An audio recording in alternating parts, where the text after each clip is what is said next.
The way empires rise is also the way they fall. America rose by colonial settler violence and expansion, and Israel is just a microcosm of that. They rose by belligerence and brutality and genocide, and this is exactly what's bringing them down now. Yes, it is violent. Yes, it is savage. Yes, it is criminal and horrific, and it's incredibly painful. But it's like water draining out from a pool. It moves faster and more violently at the bottom of the vortex until it disappears. What we're seeing now, in my opinion, is the dying spiral of American empire, and Israel is the drain that it's going down. Hello guys, welcome once again to the channel. I hope wherever you're watching, you're having a great time. Now, we've heard Shahid Bolsen speak about the plight of the United States in many commentaries that is given. And one of the things he has always noted is that America is doomed no matter what they try to do, because you realize that right now, after many people have learned that the American project that people have been happy about is coming to an end, there are those who now are trying to distance themselves from United States. But Shahid Bolsen is speaking and telling white America that you have enjoyed the pillage that America has had globally, and that really is what you have to proud yourself for, because there is nothing else you're going to get out of United States. So right now, every American is wondering what is going to happen, because they look at the economic prospects and many are wondering how Trump is going to get them out of this economic ditch that they are in.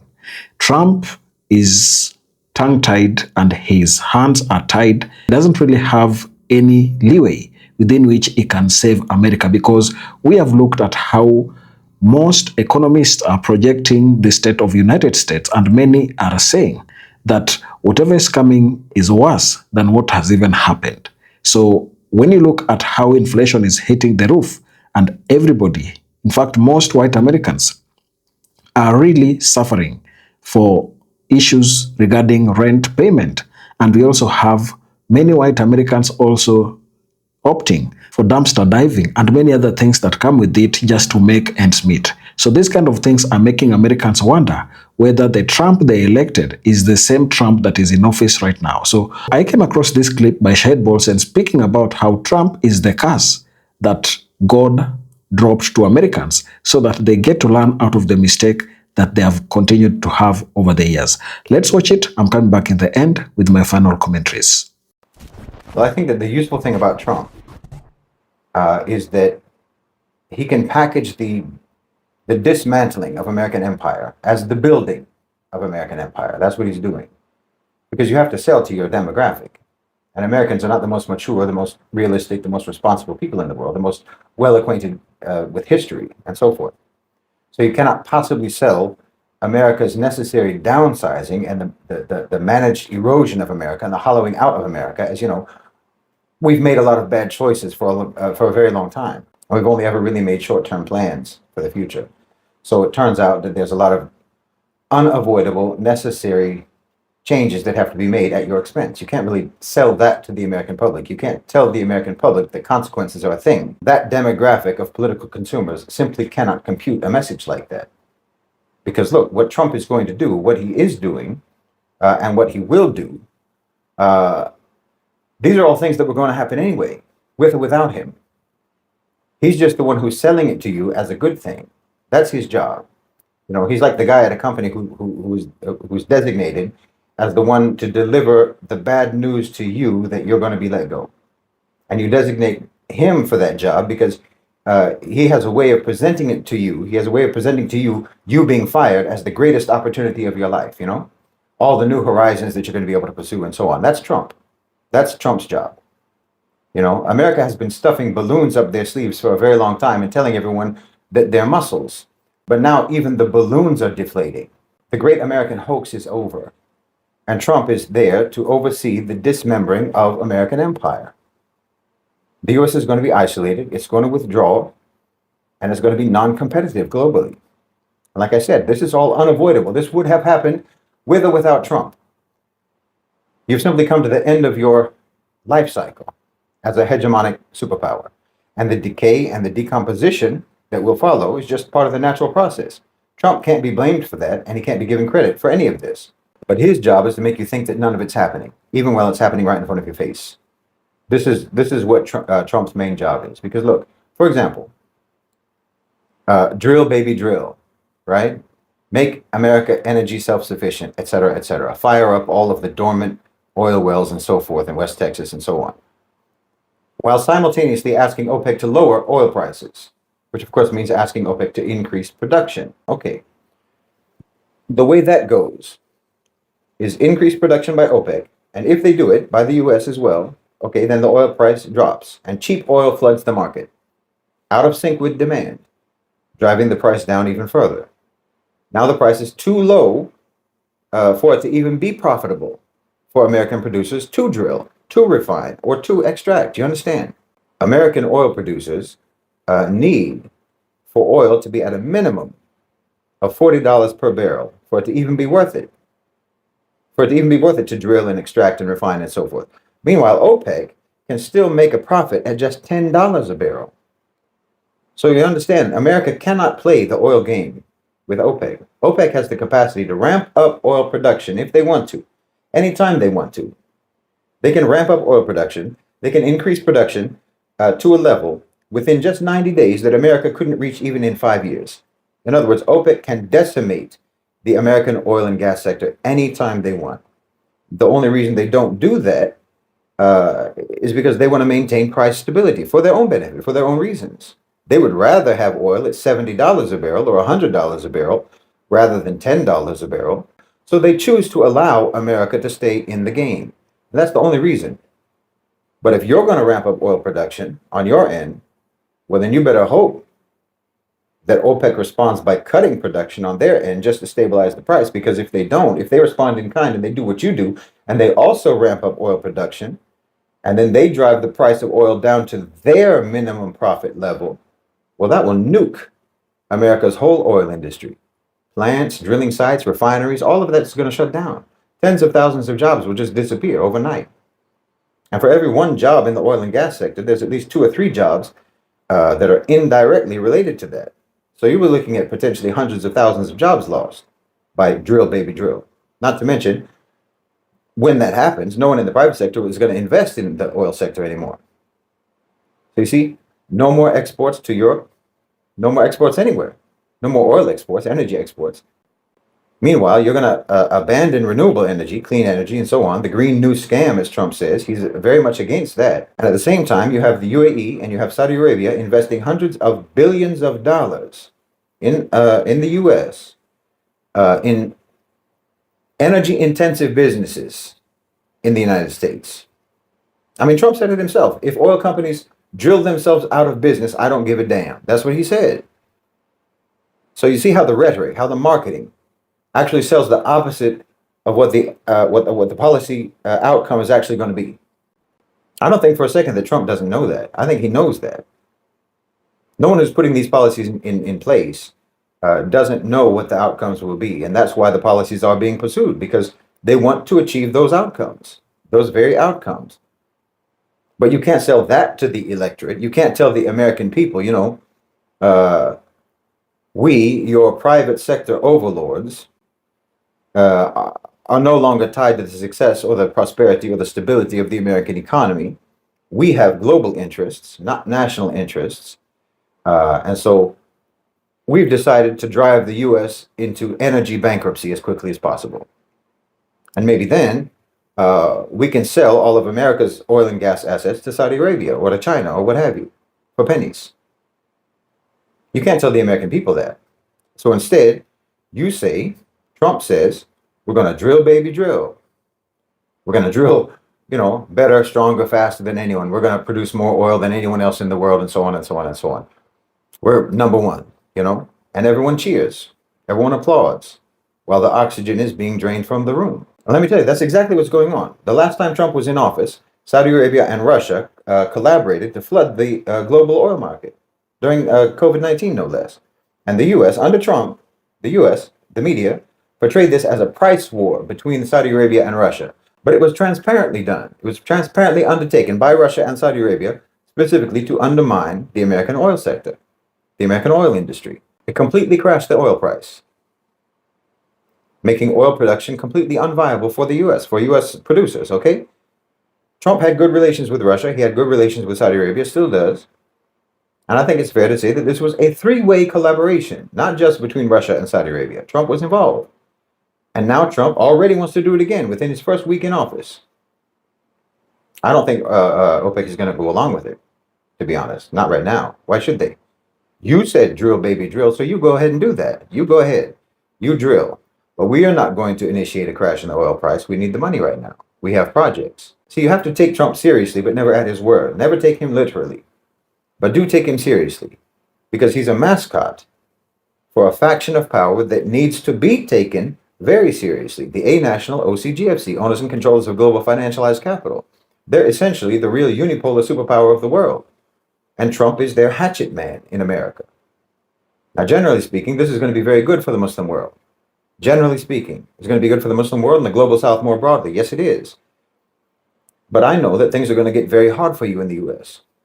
Things are going to get very hard for you in the West overall. Now, most people around the world in the global South, they'll react to that news the same way that someone would react to hearing about a serial killer getting shanked in prison. You know, he had it coming. That's how most people feel, to be honest. But I know that most people in the West already have it hard. I know that most people in the West are actually already suffering. And I know what it's like to live in America. It's not easy. And I know that just because the consequences that you may suffer may be the result of your own actions, that doesn't make the consequences any easier to endure.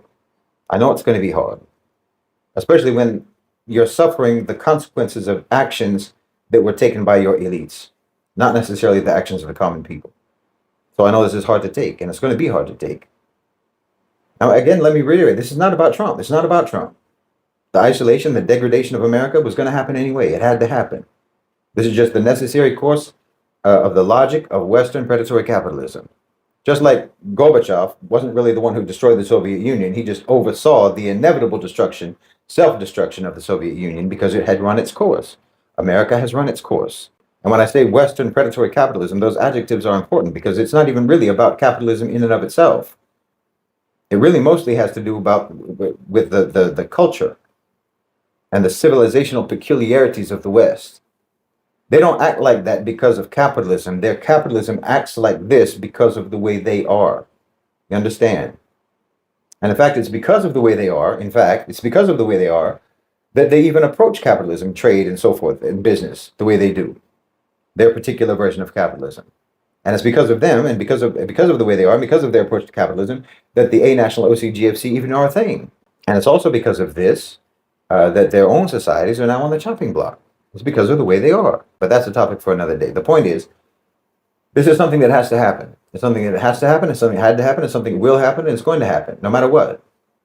No matter whether it's Trump or anyone else. Anyone who says, for example, well, that's what you get for voting for Trump, you know, or you should have voted for Harris.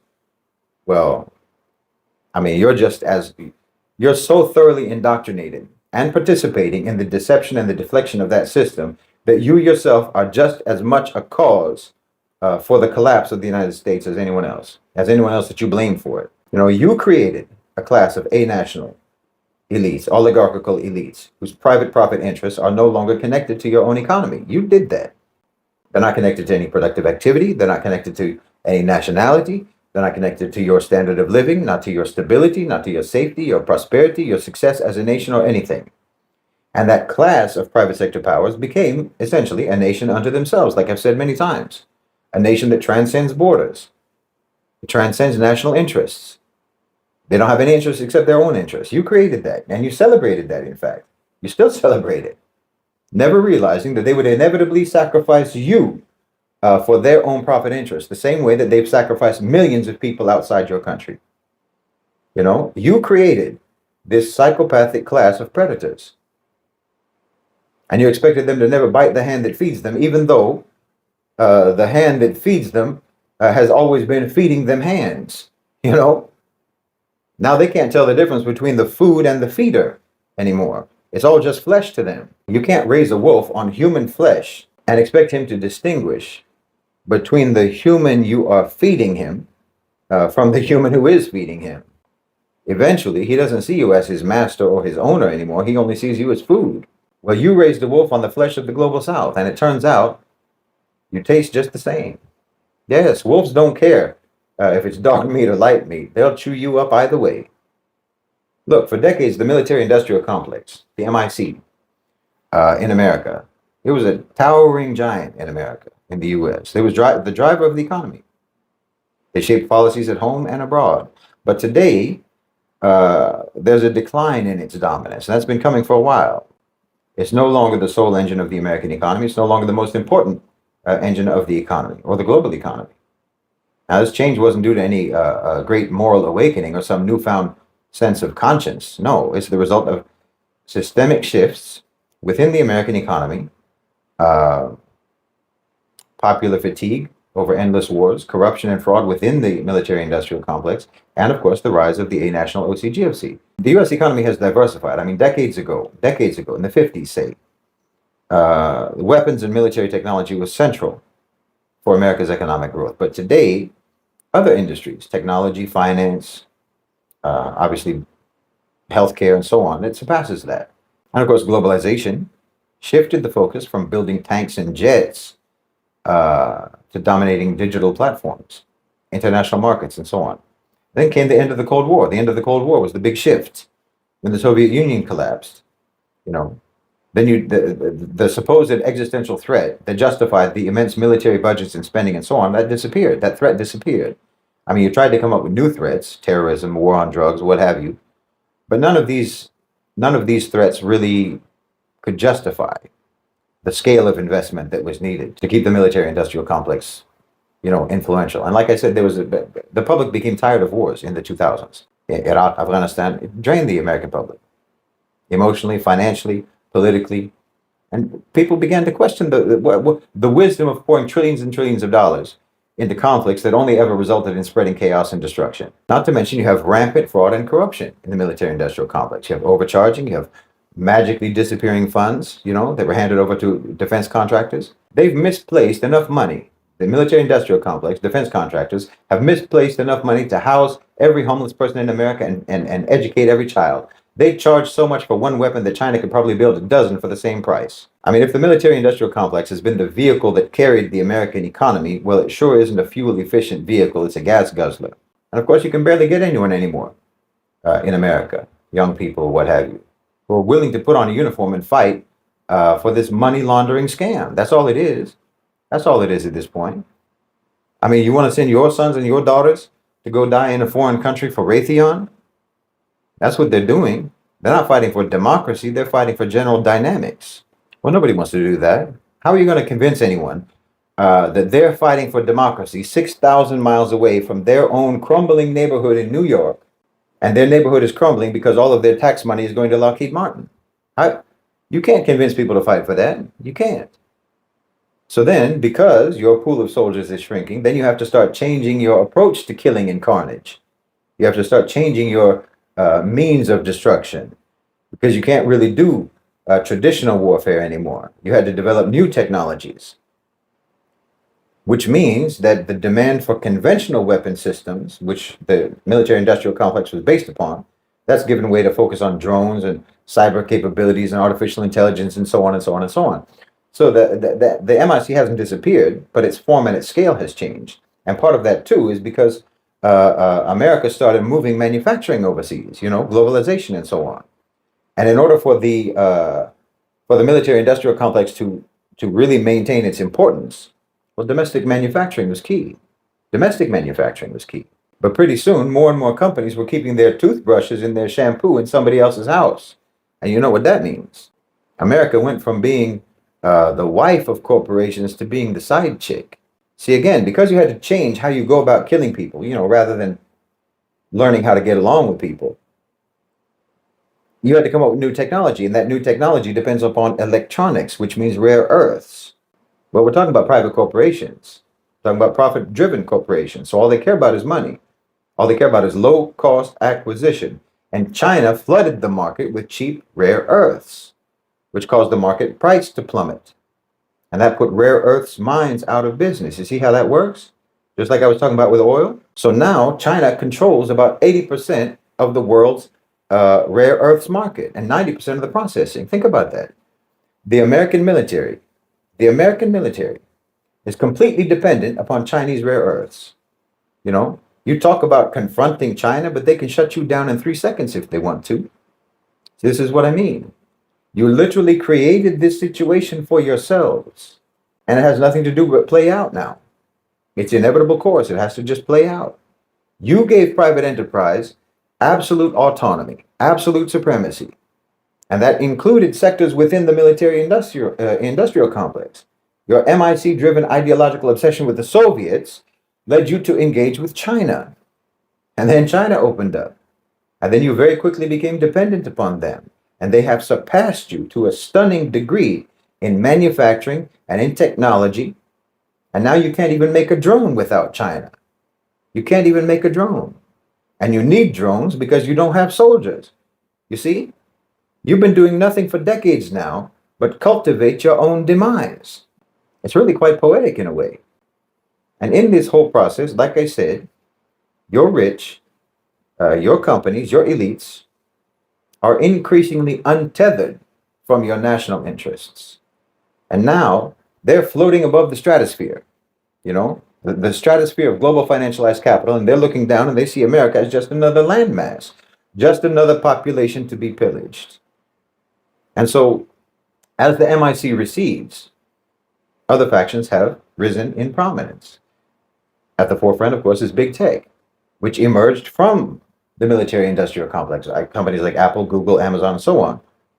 These aren't just businesses anymore. Those are oligarchical political powers. They dominate global markets. They shape cultures.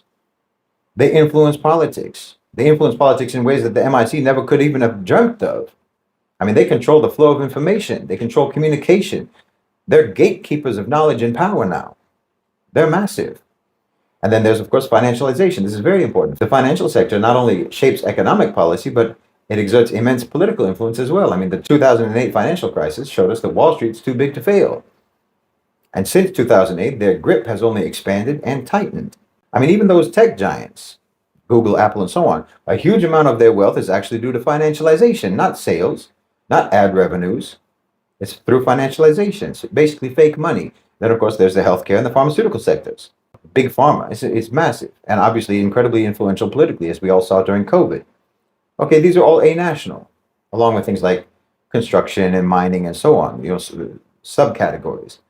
And they're all corralled together. All of these diverse business interests, they're all corralled together in asset management firms like BlackRock and State Street and Vanguard. Those three companies constitute what you could call universal owners.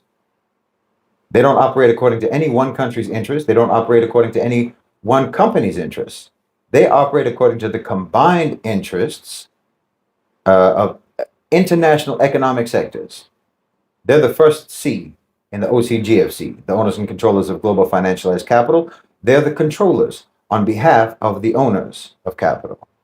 And they have the reach, and they have the portfolios, and they have the power to coordinate and to orchestrate economic planning across the globe on behalf of the vast array of investors. They control literally trillions of dollars, and they're connected to sovereign wealth funds around the world that gives them influence and access to trillions more. They dwarf the military-industrial complex in this regard, particularly since the primary source of money for the military-industrial complex is the American government, which is extremely constraining for them. That's very limiting for them. Asset management companies, they don't have that restriction. So yes, this is the faction that Trump represents. And you'll see that all of his policies serve that faction. I've said this before.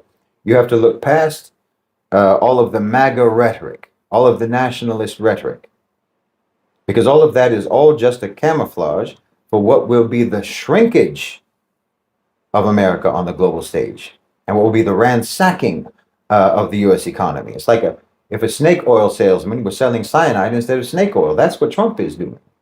Like, for example, okay, I've already talked about how his energy policy, how that puts the U.S. on a path to energy bankruptcy, not self-sufficiency. And it will only strengthen OPEC, by the way. But also look at withdrawing from the WHO. Okay, American pharmaceutical companies and healthcare providers, insurance companies, and so on, they're expressing concern and disapproval for what he did, for pulling out of the WHO. But who benefits from that? The beneficiaries are going to be all of the so-called emerging economies, emerging markets, and their healthcare providers, their pharmaceutical companies, their insurers, and so forth. They're hindered right now by patent protections, by regulatory restrictions, and policies against, especially against generic drug production and so on. India and China, for example. This is very important for them. So this is actually the sidelining of America. And of course, the same is true, of course, obviously, with tariffs. You know, basically everything that Trump proposes or promises or wants to do, all of it amounts to shutting America off from the world and directing everybody elsewhere, you know, telling all business to go elsewhere. The only place he approaches with open hostility, you know, from a policy point of view, the only place he approaches with any hostility is Europe and other Western countries, other allies. I mean, he might be serious about trying to take control of the Panama Canal. He might be serious about that. But I think that mostly has to do with just confirming that America is only going to be interested in having influence in the Western Hemisphere, in the global North. But I mean, even that, okay, even that, when you weigh the cost of maintenance of the Panama Canal, management, staff, security, and so forth, repairs, and on, everything that America would have to spend in order to control the Panama Canal, well, the net profit is barely going to be $1 billion annually. That's assuming that the trade flows through the Panama Canal remain as they are, which, given Trump's obsession with tariffs and his obsession with alienating global business from doing business with America, it seems likely that trade through the Panama Canal will actually decrease. So frankly, taking control of the Panama Canal will most likely end up costing America considerably more than they'll ever profit from it. It's the same with Greenland, really. You know, I mean, given how disruptive and how alienating it would be for America to actually force Denmark to sell them Greenland, you know, plus the amount of investment that they would have to put in, the initial cost and the investment and taking over services and so on inside of Greenland. Even with Greenland's natural resources, the U.S., I think, would be lucky to break even. I mean, that's if we take it seriously in the first place. Like I said, nothing Trump says should ever be taken at face value. He never means anything that he says. His public positions are always either bargaining tactics or just sheer misdirections. Both Panama and Greenland, and the idea of Canada becoming an American state, all of these are just moves, in my opinion, to try to estrange allies and isolate the U.S. as much as possible. That's what I think he's doing. And I think that that is the desired outcome. That's the real desired outcome, which is why I think it's a serious mistake to ever think that any politician's rhetoric about why a policy is being pursued is the actual reason the policy is being pursued, whether it's Trump or anyone else. It's not. This isn't unique to Trump, you know, because you always have people saying that, like, even analysts, well, that policy didn't work out as planned. Wow, that really backfired, and so on, because the outcome was not the outcome that was outlined by the original rhetoric. No, the outcome was exactly as desired. The rhetoric was the lie. It seems like this should be a basic understanding that people should have. Yet you have people, like I said, even analysts, saying, like, for example, the sanctions against Russia appear to have backfired. They seem to have actually hurt Europe more than Russia. Who knew?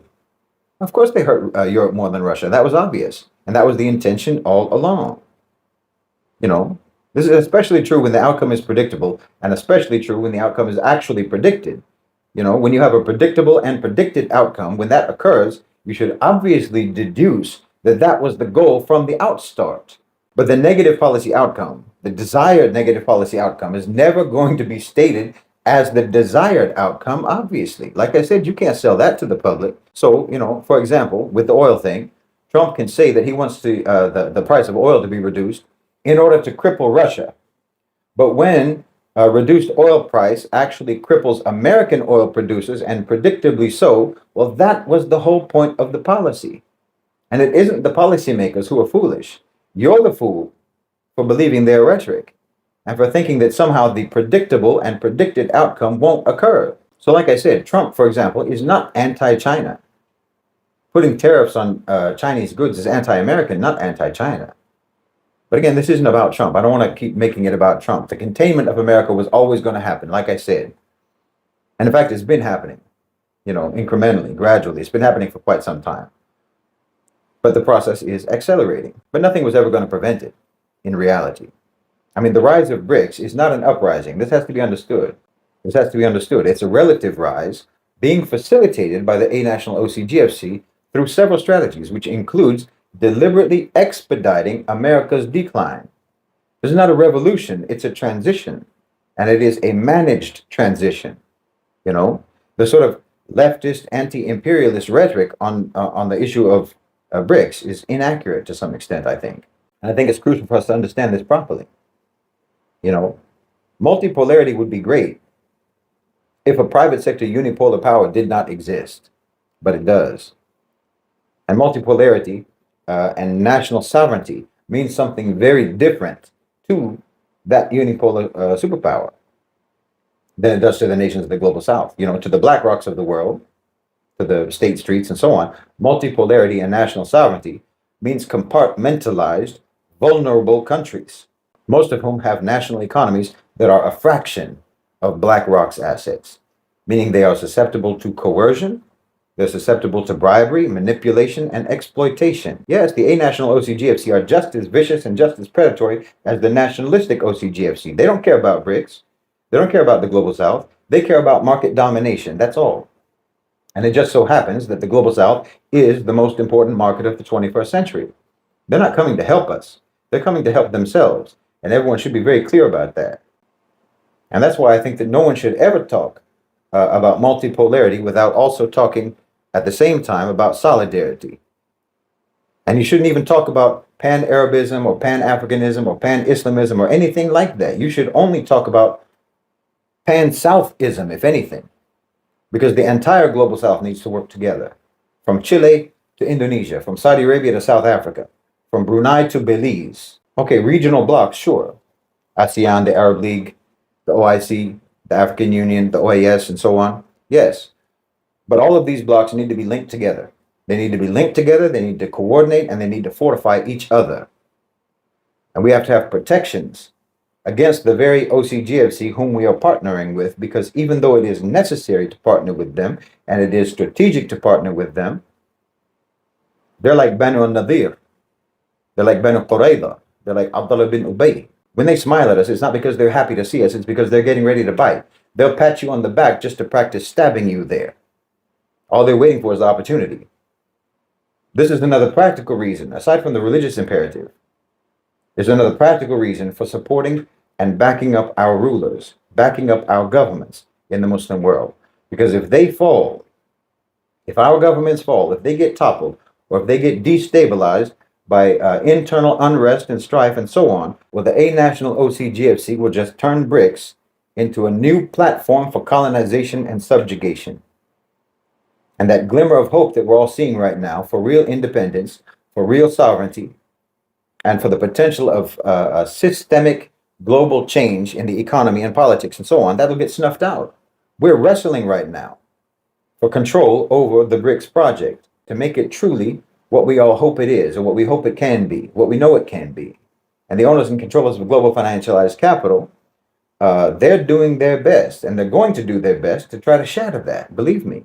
Not so that they can keep the West on top. They don't care about keeping the West on top. But they want to make sure that they themselves are on top of the West and the global South. This again is why I keep emphasizing the importance, the grave importance of solidarity between the rank and file, average, struggling people in the West, the struggling people of America, the so-called minorities in America, the members of the global majority who live in America.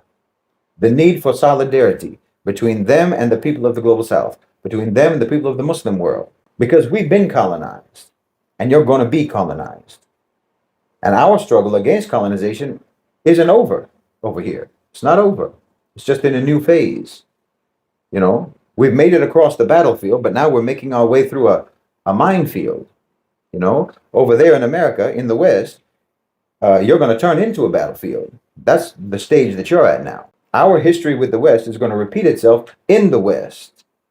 You know, you're like an old predator who has become prey for his own offspring. Like I said, they're coming to you, your offspring is coming to you, and you think that there's still some familial affection between you. So you're glad to see them. And you think it's going to be like the old days when you used to hunt together. That's the way Trump is selling it to you. because selling it to you that way is his whole job. But they're coming to hunt you, not to hunt with you.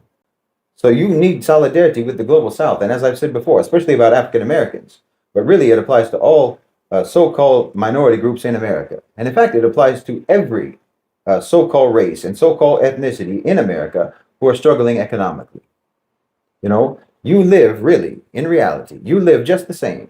You struggle just the same as the people of the global South. You know, 22% of Americans are barely covering their basic needs.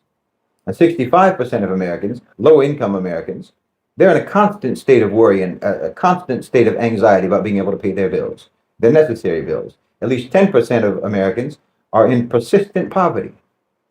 So low-income, struggling, working-class populations living in America, if they were their own country, they would apply for BRICS. They would apply to join BRICS, you know. If your situation was your citizenship for tens of millions of Americans, you would be living in a developing country if your situation was your citizenship. And I'm telling you, only your situation actually matters. They want your citizenship to make you forget about the situation that you're in, the situation that the country of your citizenship put you in. They want you to forget that you're poor just by telling you that you live in the richest country on earth. Never mind that the country doesn't have riches. It has some rich people in the country, but increasingly, even those rich people don't identify with the country itself anymore. And Donald Trump is just one of those rich people. I'm telling you, millionaires and billionaires ought to be regarded as foreigners. They ought to be regarded as foreigners in America and everywhere else. But they shouldn't even be allowed to hold office, in my opinion, because they actually belong to a different nation than the rest of the people. They truly do. They belong to the nation of wealth. They're a-national. They have nothing in common with you and I. I mean, how many of those celebrities whose mansions were burned down in Hollywood, how many of those people are in shelters right now? How many of them are even homeless at all? I mean, what would you do if your house burned down, if your home burned down? Do you have a helicopter that will whisk you away to your other home? You understand what I'm saying? These are people who have no stake whatsoever in your and my well-being.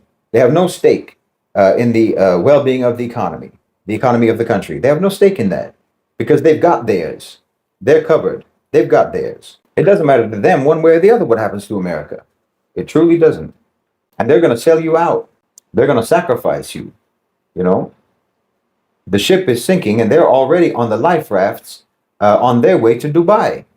You know, somebody said with the mass deportations Trump is doing, that's going to leave all of these manual labor jobs without workers.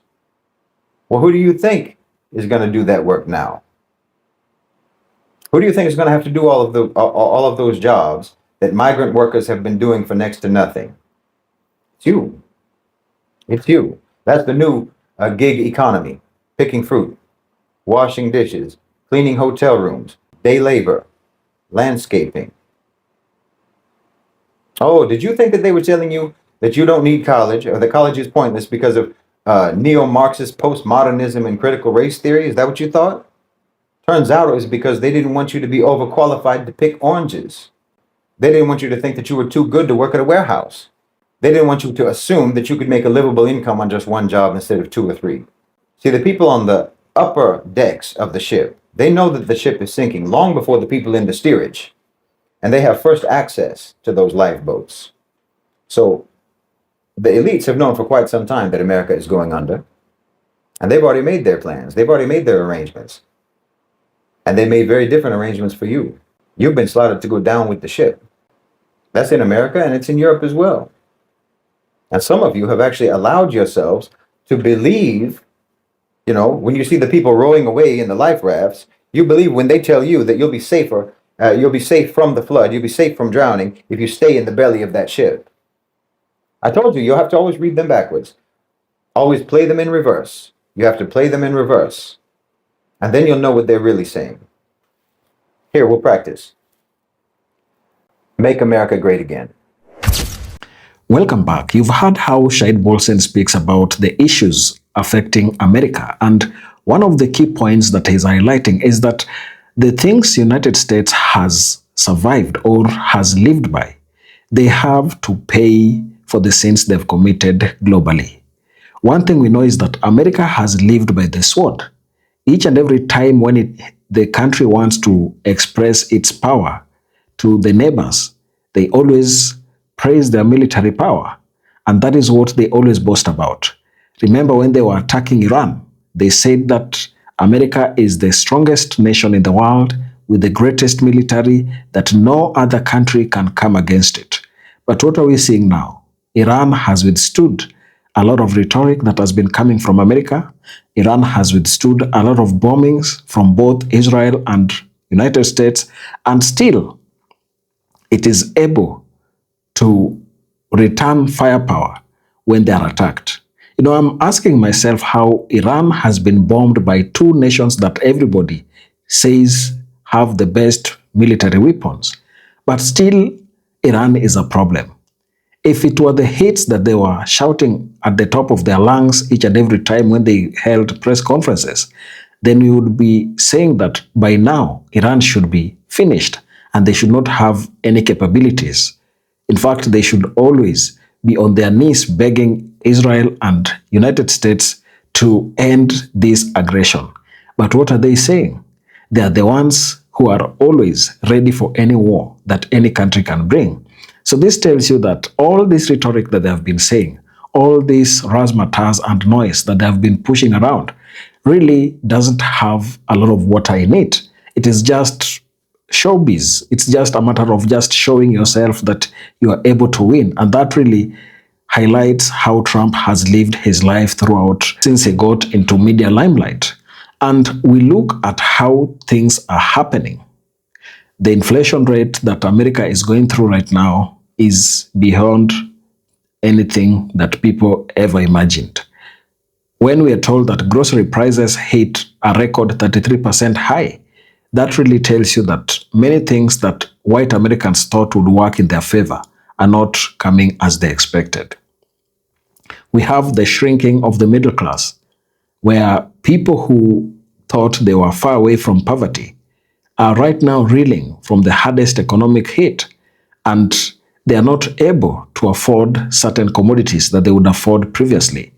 The middle class that thought they are safe from any economic hardship that might hit them, right now are the ones begging for help. I saw one person saying that she is employed, she works 3 jobs a day, and still cannot be able to meet the expenses that she has. And that is forcing her to start door dashing so that she can have that extra money to pay for the things that the current wages that she has cannot really meet. We also have rent prices that have been increasing each and every year.